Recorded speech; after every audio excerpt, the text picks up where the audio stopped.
Some cars, they just get old. But a very select few, they become legends. They're the ones that command attention, spark our imagination, and, yeah, they fetch prices that are almost unbelievable. So what's the secret formula? What exactly elevates a machine of steel and glass into the realm of myth? Well, let's find out. Okay, look at this number, $9,905,000. Just let that sink in for a second. That's what a single car, a 1937 Mercedes-Benz 540K, sold for at auction. That's not just a car, that's a serious piece of history with an absolutely massive price tag. And that really gets to the heart of it, right? What makes a car worth that much? Is it the engine, the design, the story behind it, or is it some kind of magical combination of all three? Today, we are going to unpack the anatomy of an automotive legend and see what it really takes to achieve immortality.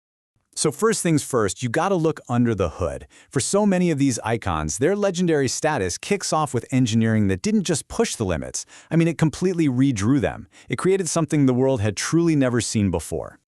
Okay, check out the 1931 Cadillac. Now, picture this. It's the middle of the Great Depression. Most car companies are scaling back, just trying to survive. But Cadillac, they did the exact opposite. They unveiled the V16. And this was the first car engine ever designed not just for raw power, but for sheer, unapologetic beauty. Cadillac's approach here was just revolutionary. They literally called the engine bay a jewel box. They hid all the messy, unsightly wiring and plumbing, leaving behind this pure sculpture of gleaming black enamel, polished metal, and these intricate little details. But hey, it wasn't just for show. This powerhouse was pumping out 165 brake horsepower, which could get these massive cars past 100 miles an hour, a totally staggering speed for the time. In a time of deep economic despair, this thing was a shining beacon of opulence. But, engineering greatness can come in different flavors. While Cadillac was all about that elegant, almost silent power, the Germans over at Mercedes-Benz took a, let's say, more aggressive path with the 540K. They started with a powerful straight 8, but then they added a Roots-type supercharger. The driver could just floor the accelerator, engage it at will, and unleash this brutal, screaming burst of power that took the engine from 115 to 180 horsepower, just like that. So you have two totally different philosophies, both absolutely legendary. And then you had Rolls-Royce. The engineering marvel there wasn't about speed or explosive power at all. It was about absolute, unwavering reliability and silence.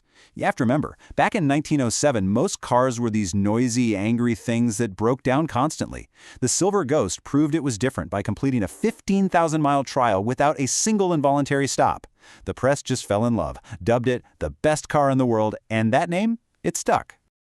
All right, so groundbreaking engineering is a huge part of the formula. But the next ingredient is design. See, legendary cars don't just perform well, they look like nothing else on the road. And a lot of times, their most iconic features are actually born from some pretty radical engineering solutions. The Mercedes-Benz 300 SL is the perfect example. Those famous gull-wing doors look like pure science fiction, right? But they weren't just a stylistic choice. They were a necessity.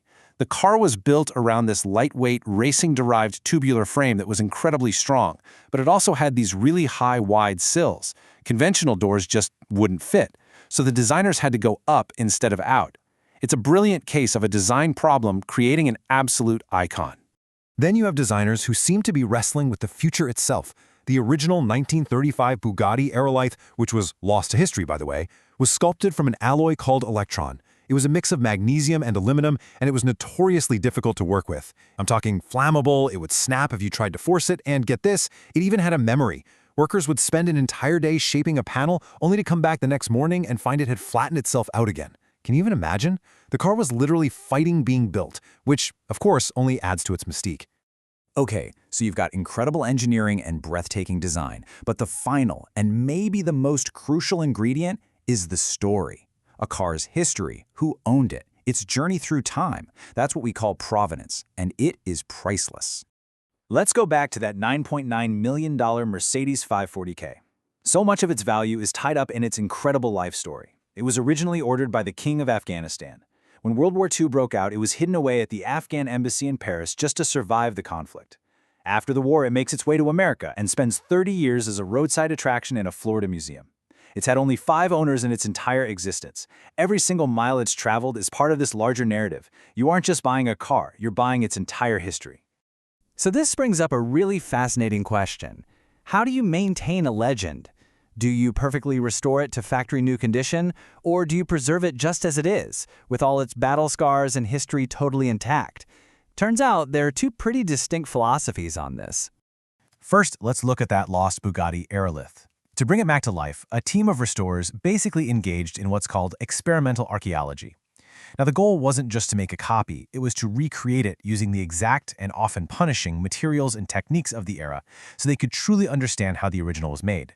So this whole process became a historical investigation. They had to hunt down that same impossible electron alloy and invent new tools just to work with it. And by doing that, they actually solved a historical debate. By rebuilding the engine to its original specs, they proved that the aerolith prototype was not supercharged, unlike the production models that came later. So the recreation actually taught us something new about the original car. How cool is that? But on the complete other end of the spectrum, you have the king of Afghanistan's Mercedes. It was deliberately not restored. It still wears the same paint job it was given way back in the 1950s. Every single chip and faded spot is a chapter in its story. And this quote really says it all. Its value is in its patina and originality. That history is tangible. You can literally see it and feel it. So here's the crucial point. A car becomes a legend when all these different elements, the engineering, the design, and the provenance, all come together to create something that's more than the sum of its parts. It becomes a story on wheels.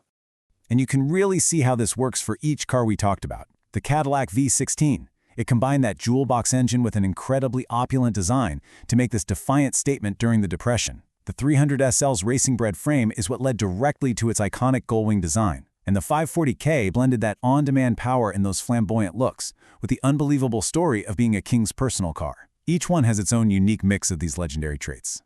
Which, I guess, leaves us with one final thought. When a machine embodies this much innovation, this much beauty, and this much human history, has it really transcended being just a car? Is it a historical artifact? Is it a piece of rolling sculpture? Or maybe it's both. In the end, it's the story, just as much as the steel, that truly makes a legend endure.